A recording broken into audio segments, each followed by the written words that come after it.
So I have a Sagittarius 7th house as well as Capricorn in Sagittarius on, I'm sorry. Oh my fucking God. I have a Sagittarius 7th.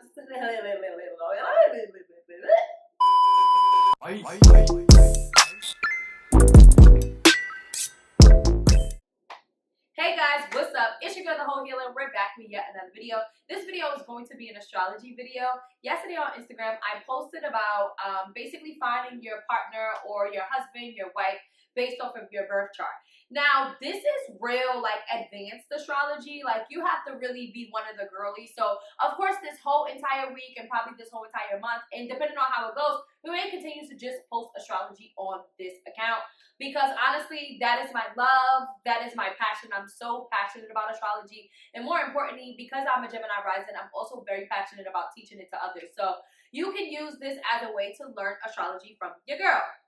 So I do want to use my personal birth chart because I think I'm with the person that I will potentially marry. And basically, it's not even just the astrology, but the girls on the tarot girls is telling me I'm going to marry this man. And I'm not getting up off of him, okay?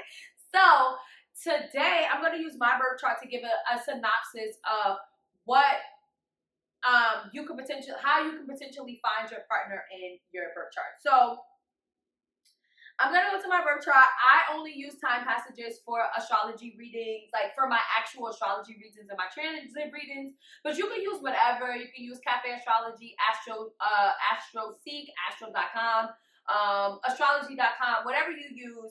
These all work. Honestly, I'm not knocking any other like astrology apps. But I personally do not use not Cafe Astrology. I personally don't use CoStar because the CoStar does not give you the whole entire wheels. It just really specifically focuses on the houses that are important. And honestly, in order to know about your birth chart, you need to see the whole entire wheel. So, you know, that's it. Let's go to my birth chart though. So, okay. So when you are looking at potential ways to find your husband or your wife in your birth chart, you want to go to the 7th house, okay? So the first house is going to be on the left side of the chart. The 7th house is going to be the right side of the chart. It's exactly opposite from your first house. So your first house is going to be your personality, your ego, and your 7th house is going to be your relationships, the people that you be with, okay? So my 7th house is in Sagittarius, and it does have a little bit of Capricorn in it. Okay, so here's one of two things. Here is one of two things, right? For some people, for me personally, I'm not gonna lie. When I'm looking at my birth chart, some people use whole houses, right? And there's nothing wrong with using whole houses. Nothing at all. Most people do use whole houses because it's easier. For me, I like to look at the Pleiades because I feel like if you have two houses or two signs on that house, that means that your partner will give off both of those energies, or it can kind of like explain to you how, when, and where your partner will come, right? So let's get into it. So I have a 7th house. My 7th house, obviously, everybody has a 7th house, and it does not matter if you have no planets in it, because everybody's like, oh my God, I have no planets in my 7th house. I'm not gonna find my man. That is not true. Just because you don't have planets in your 7th house does not mean you're not going to find your husband or your wife. It just means that that is not the emphasis of that house for this birth lifetime. Okay, I didn't say that right. I didn't say that correctly. So, but we'll get into that. But it does not matter if you don't have any planets in your 7th house. I have a Sagittarius 7th house, and Capricorn is also on my 7th house as well.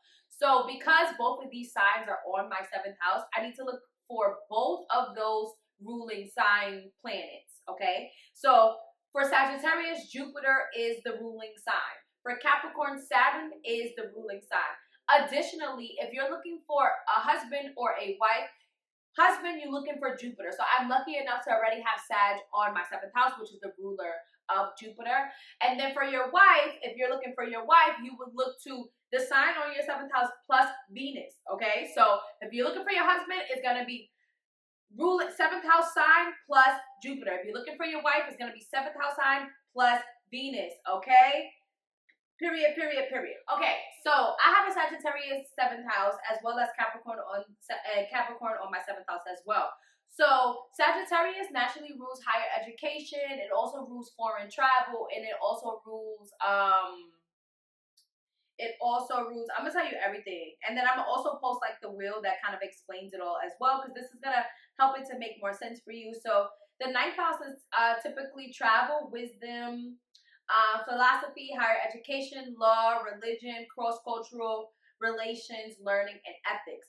The 7th house rules relationships, marriage, contracts, business partners, equality, sharing, interpersonal style. Okay, so with me having Sag on the 7th house, I could potentially marry somebody who's a professor, who's into like law, who's a lawyer, who is a foreigner, or I can meet this person. I could potentially meet this person while traveling to a foreign country, in a foreign place. I can meet this person while I'm in school taking a foreign language. Like all of this can kind of like correlate to like how I would meet my person. Now you want to look to Jupiter and the house that Jupiter is in to kind of like bring it all together, right?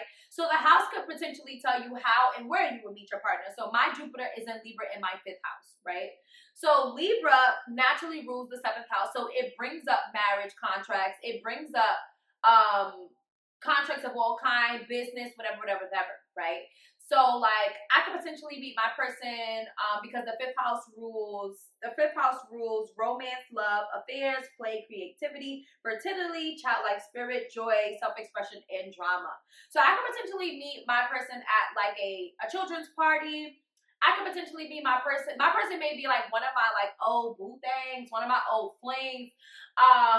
I could potentially meet my person like through friends, or like at amusement parks. Like anything that I do for fun is like essentially where I could meet my person, but it would have to be like Libra-like things, right? So like I said, Libra is all about marriage and contracts and blah, blah, blah, blah, blah. Now, I also have Capricorn on my 7th house, and I have Saturn in the 10th house, right? So this lets me know that I'm definitely gonna meet my person later on in life. For sure, definitely after my Saturn return is when I would meet my partner. It's either one or two things. I can meet my partner because of my career, or when I do meet my partner is going to help like expand my career. I can meet him. I can meet him because of my public image or who I am or things like that, right? So I'm gonna just like wrap it into how it correlates to me, because like I said, I definitely feel like I have met my boo thing, my husband. I love him, and I'm not getting up off of him, never. But so I actually met my man in a very unexpected way. I had just moved to a new city. And I feel like when I met him, I was kind of not interested in like I kind of was not interested in like dating. Like I was very over, like I was over it, and I was doing a lot of like work on myself, and that makes sense with my Sagittarius 7th house. I was just like very like focused on myself or whatever the case may be. I'm not gonna lie, it's very aligned that I have a Saturn in Aquarius and I met my man on an app. I definitely met him on a app.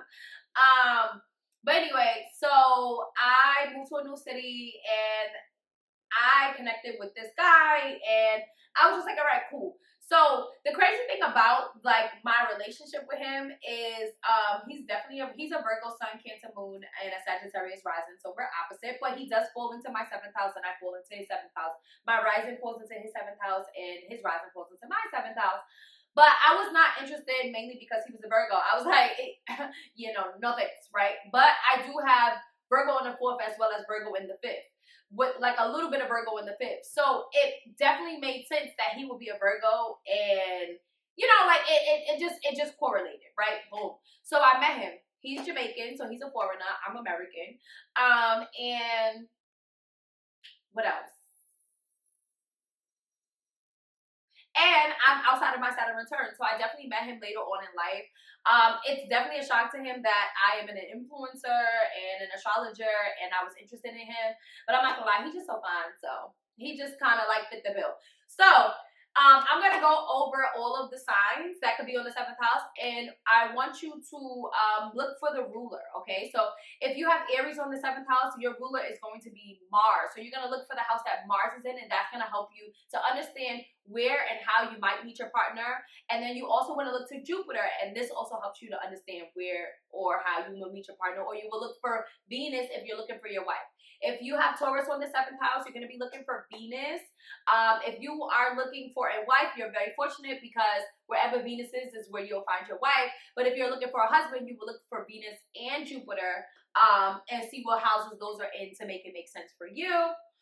If you have Gemini on the if you have Gemini on the 3rd, child, if you have Gemini on the 7th, you're going to be looking to Mercury. If you're looking for a husband or wife, you look at Venus or Jupiter.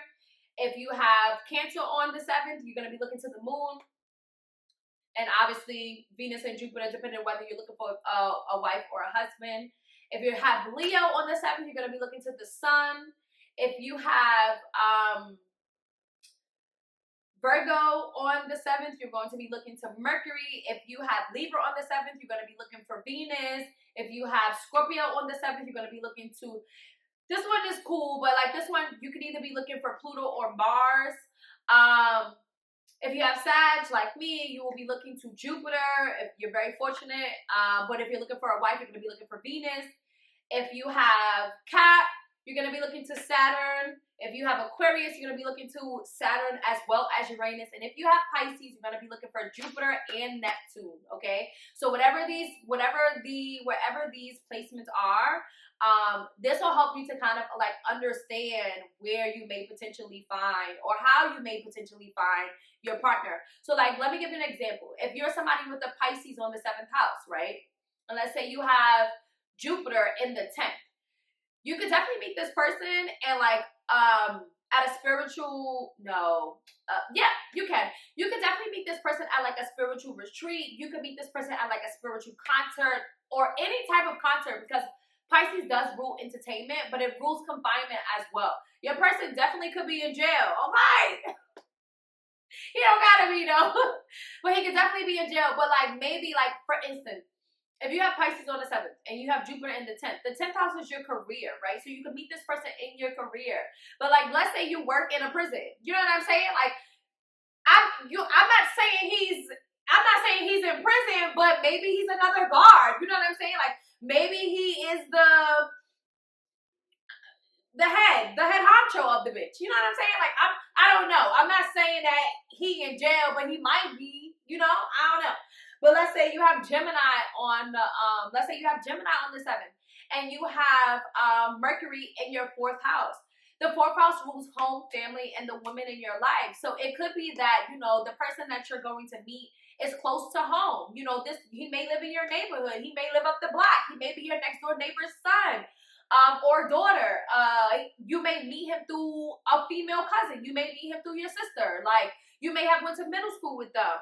It really just kind of like depends, right? So then let's say if you had Mercury in the 5th, listen, he may be one of your niggas, you know? Like, he or she may be one of the people that you've already dealt with already. You know, this might already be your person. And you are, or you could meet them while you're out having fun, like maybe at a spelling bee tournament because Gemini does rule learning and like speaking and writing. Maybe you meet them at a podcast outing, like, there's so many ways you can run into your partner. I think it was just so fitting that I met my partner online. And definitely after my Saturn return. So, like, let me know how this resonated with you. Tell me how you liked it. I feel like it's a little bit all over the place. I'm going to try to refine it a little bit better. But let your girl know how you like this video. And thank you so much for watching. Be sure to like, comment, and subscribe, and let your girl know.